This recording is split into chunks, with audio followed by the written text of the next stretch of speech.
Most of what we consider note-taking and information management these days will disappear. I'm talking organizing your notes, gone. Formatting your notes, no more. Searching your notes app and trying to find that one thing you know you saved but can't locate, that is going to be gone forever. It's a new platform that Google just released to the public called NotebookLM. In this video, I'll show you what NotebookLM is, how it works, and how you can get started using what I believe is the best software ever created for leveraging AI in creative work. Anything Google created in this arena would already be interesting and worth investigating because it's Google. They have some of our most valuable data, some of the most powerful AI models, such as the recently released Gemini, which NotebookLM uses, and quite a track record for, completely reshaping our relationship to information. But there's another wrinkle. One of the leaders and creators of the project is Steven Johnson, multiple-time best-selling author, and the person who introduced me to tools for thought, the general category that includes second brains. Steven joined a team at Google Labs to create a completely different kind of AI that we have not seen before. And let me tell you, it's the closest one yet to the vision of a true second brain I've been pursuing for years. Let's begin with a little getting started guide. Start by visiting notebooklm.google.com and either creating an account or you can sign in with one of your existing Gmail accounts. Sign up is limited to users in the US who are 18 years or older at the time that I'm filming this video. Once you're inside, this is the interface you'll see. Everything in NotebookLM is organized in notebooks, each of which is like a single contained space for all the information related to a specific project, such as a piece of writing. You can create a new notebook by clicking this plus button right here and give it a title such as Personal Ruggedization. This was an online course that I took recently that I'd like to organize and distill some of my takeaways. This is the main interface that you'll be using to interact with NotebookLM. And there's three main things to pay attention to. The first one is the column on the left, which is the sources column. This is really the main feature that NotebookLM has, which is you can click that plus button and choose from different existing documents from which the AI will draw its knowledge. And the three kinds of sources you can use are Google Drive documents stored in your own account. You can upload PDFs and you can copy and paste text directly from other places, such as a note-taking app. For my example, I'll use my Google Drive. You can select up to 20 different documents in Drive, and each one of those documents can have up to 200,000 words, which means you can interact with up to 4 million words of text.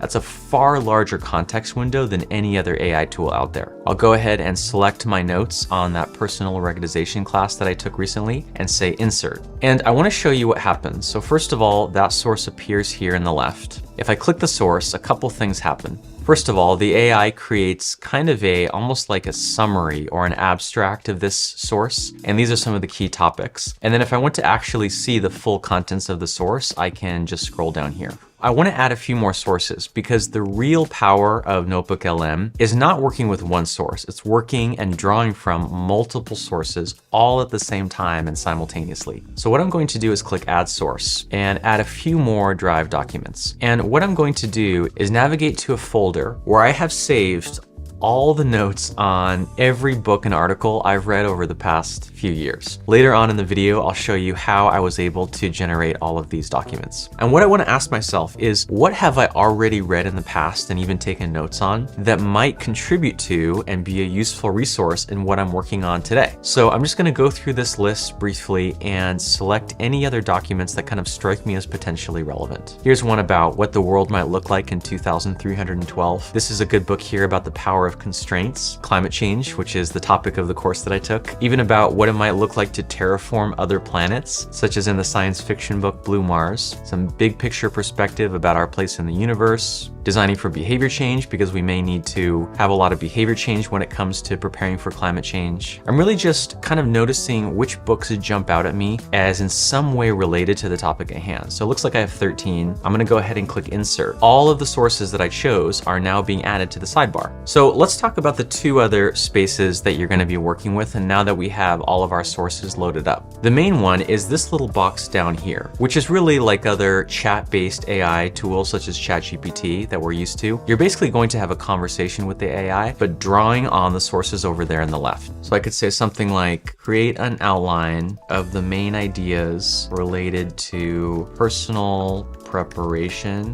for climate change found in these sources. Hit enter. You can see it takes a minute.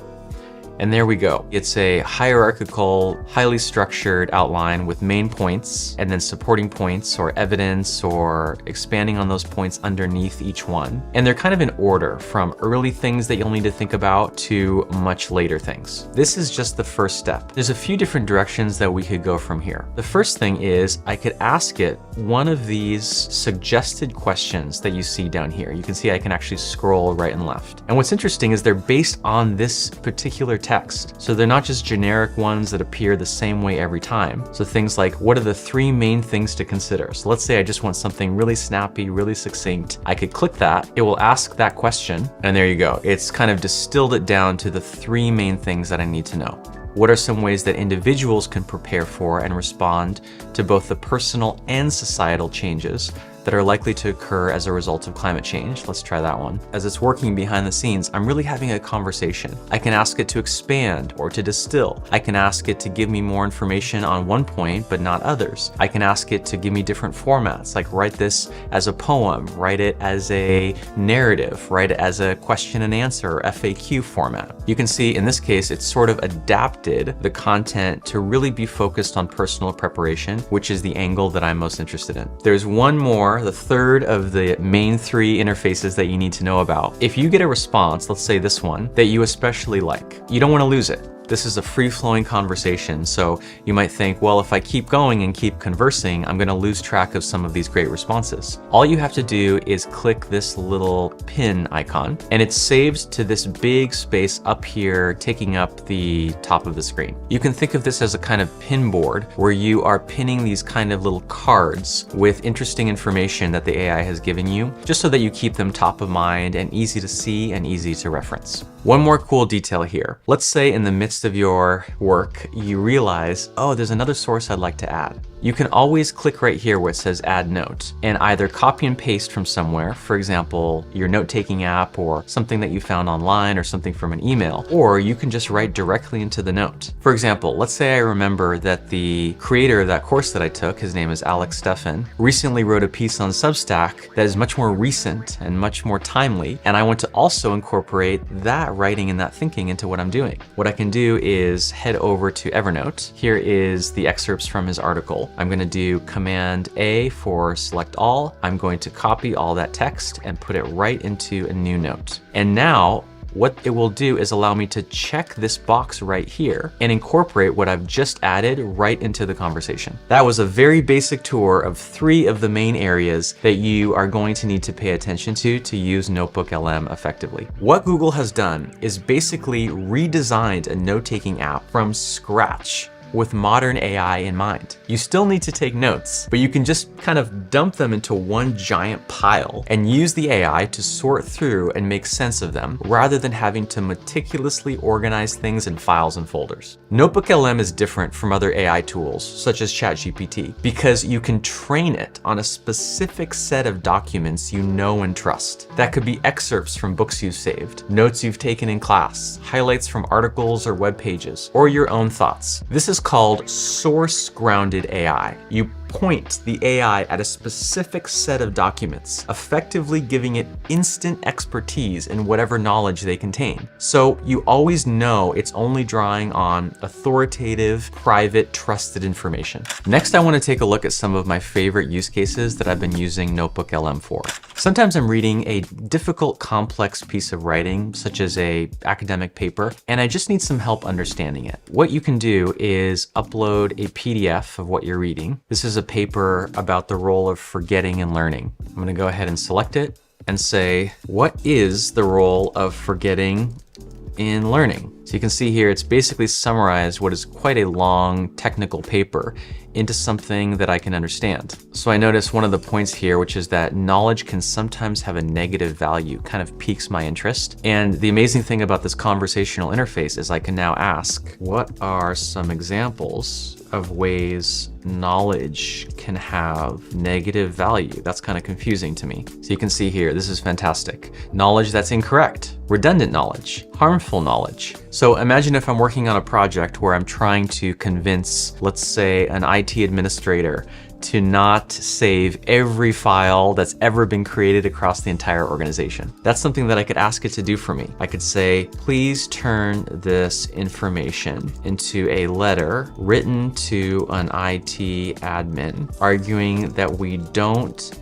need to preserve every document ever created by the organization. And there we go. Probably need some editing. I'll definitely want to go through it and add my own touch. But what's so neat about this is what you see right here, which is the citations. Let's say I send this letter to the IT admin and they want to know, well, where did this come from? What is the source? What is the evidence? What's the proof? By clicking here, I can see specifically where every piece of information or fact or argument in this conversation came from. So for example, let's click on number 6 here. And not only does it show you what is the original text that it's drawing from, but over here on the left, it will open up a window and highlight in purple that piece of text in context. This is so important. To have value, citations need to be shown in context. What was being argued before that up here? What was being argued after that? What is the holistic kind of situation in which this knowledge arose? Let's do another one, which is meeting notes. How often have you been a part of a meeting, let's say a long meeting, and you get the transcripts of everything that was said, but they're so long and convoluted, you don't really want to spend the time to read through all those. Even just the notes that you take yourself as part of a meeting that you're in. This is a great use case for NotebookLM. Here is a Google Doc, which is the full transcription of a phone call that I had with a client of mine who's named Doug. And you can see it's very detailed, very comprehensive, has who was speaking,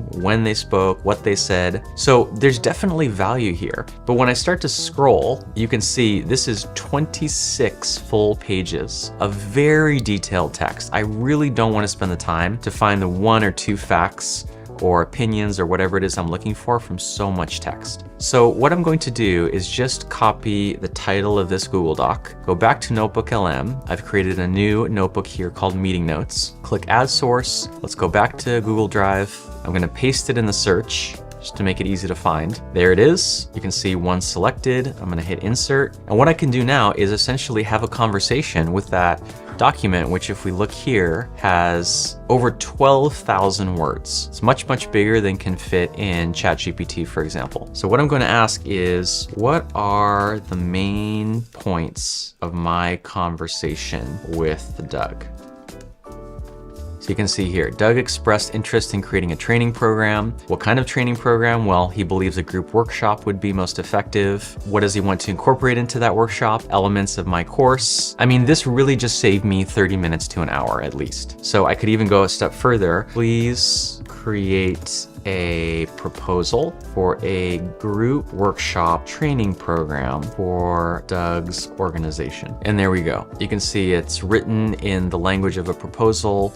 There's an introduction, objectives, target audience, program structure, features of the program, benefits. I mean, this is really fantastic. But I want to take this even one step further. I want to actually add that right in. Why not just dump in the entire text of my book and allow the AI that I'm working with to draw on those details? So I'm going to go ahead and click Add Source right there. I imagine one thing Doug will want to see is the full curriculum. What is the full content that you plan on training them on? So why don't I anticipate that and just say, now please, I don't know why I always say please when I talk to AIs, create a full detailed curriculum drawing on my book, Building a Second Brain, that covers the topics above for a full day group workshop.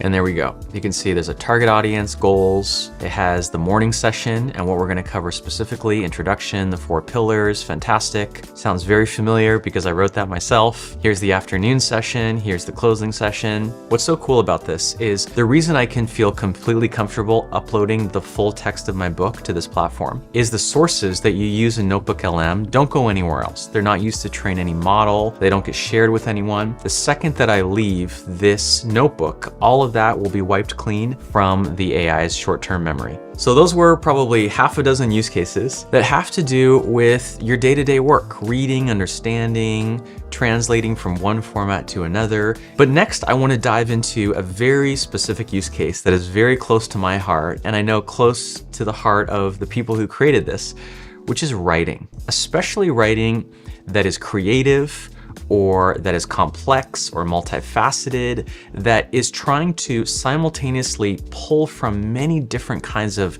really diverse sources while also synthesizing it into something that is your own creation, that has your own style, your own voice, your own perspective. The first writing use case I want to show you is using NotebookLM almost like an editor. So this is a piece of writing that I've done. It's in draft mode. And what I'm going to do is copy the title. I've created a new notebook here called Mastermind Insights. I'm going to go ahead and add a source, go to Drive, paste that in the search field. There it is. You can see one selected. Insert. You can see if I click on the source, it will show me what they call a source guide, which includes a summary and key topics. So let's exit out of that. And what I'll ask is, please suggest ways this piece could be improved. So what's interesting is it's giving me lots of ideas, but what I wanted to actually do is say, please rewrite this piece in full following the instructions above. It's funny, it wrote it in a bullet point format. So I'll ask, please convert this from bullet point format into prose. Now, this is already probably better. It's certainly much more succinct, which I'm always trying to go for. There's one more thing I can do here, which is add a source, go back to Drive, and let's see if I have any interesting sources on writing. So this is one that jumps out at me immediately.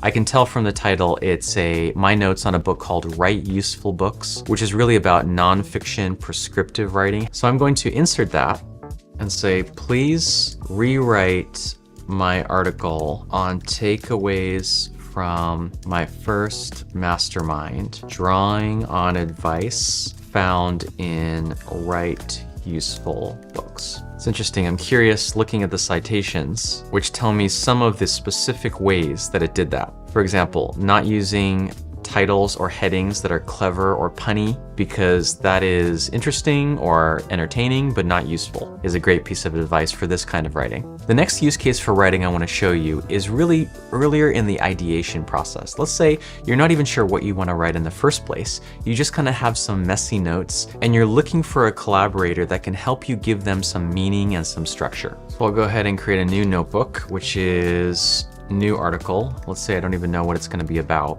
I'm gonna go ahead and add a source, go to Drive.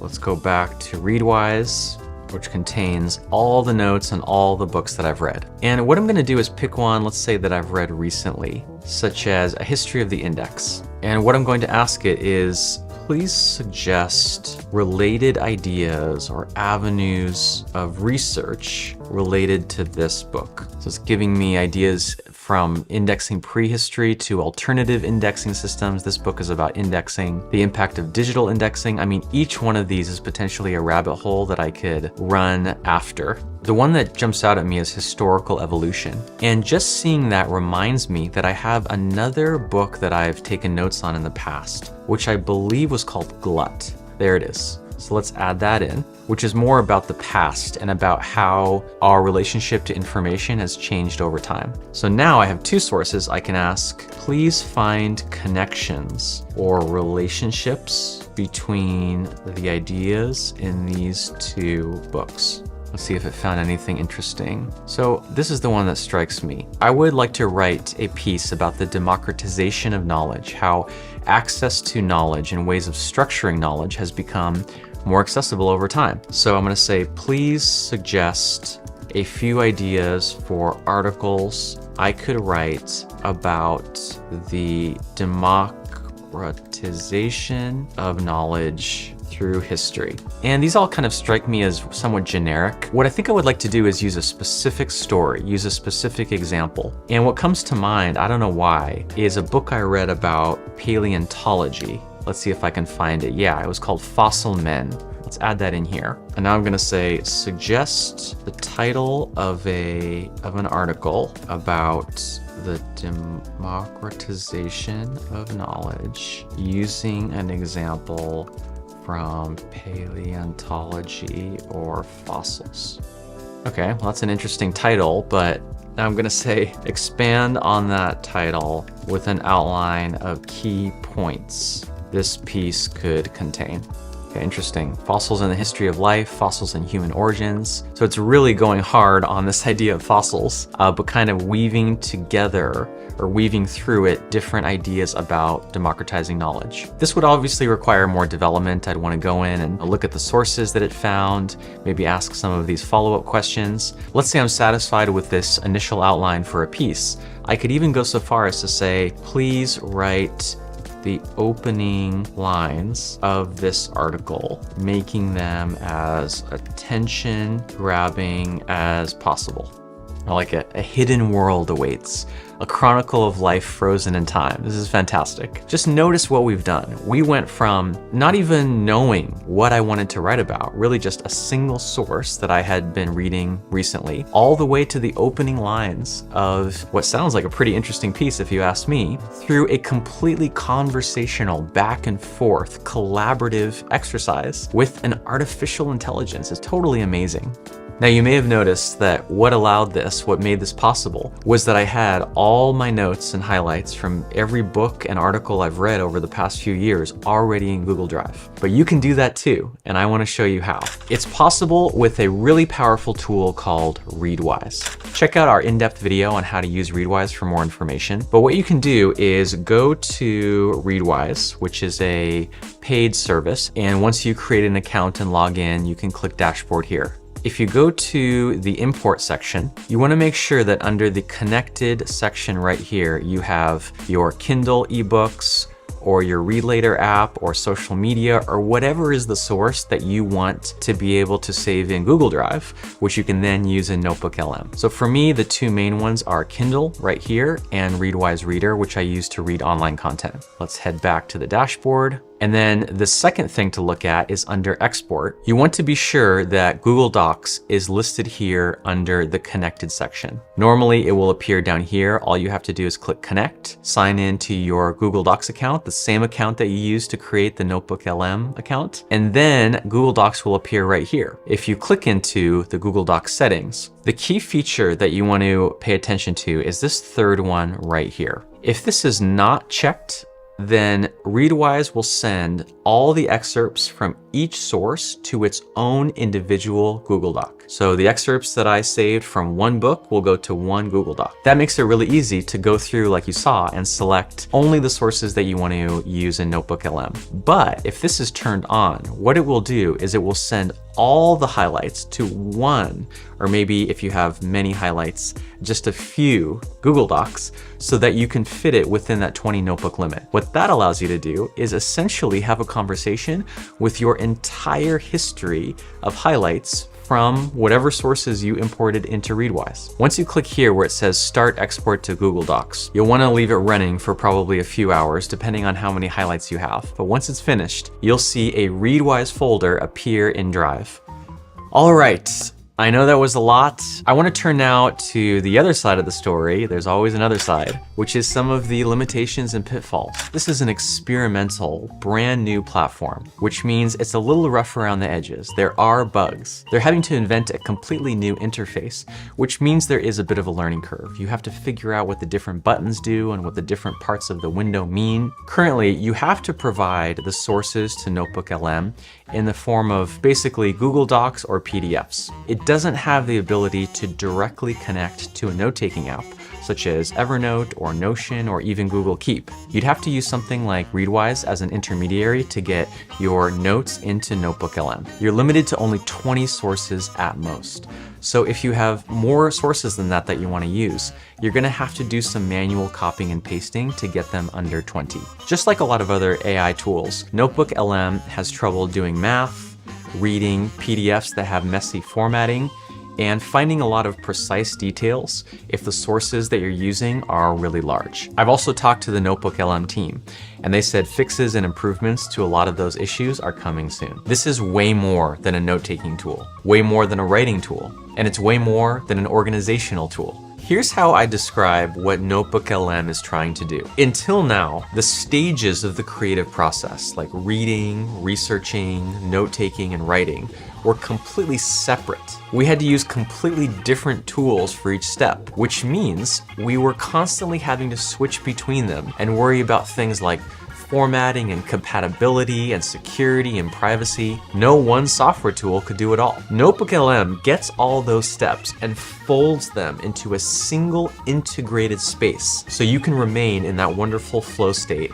and keep moving forward. They call it working at the speed of thought. It's an AI collaborator trained on the data only you possess with your unique view of the world. I suggest signing up for a free account at notebooklm.google.com. Let me know what you think about NotebookLM in the comments. Anything Google, I have trouble saying the word Google. How do you say that word? Google.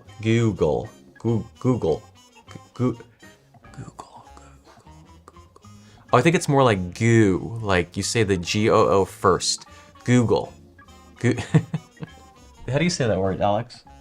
Google? Just like a normal person, basically.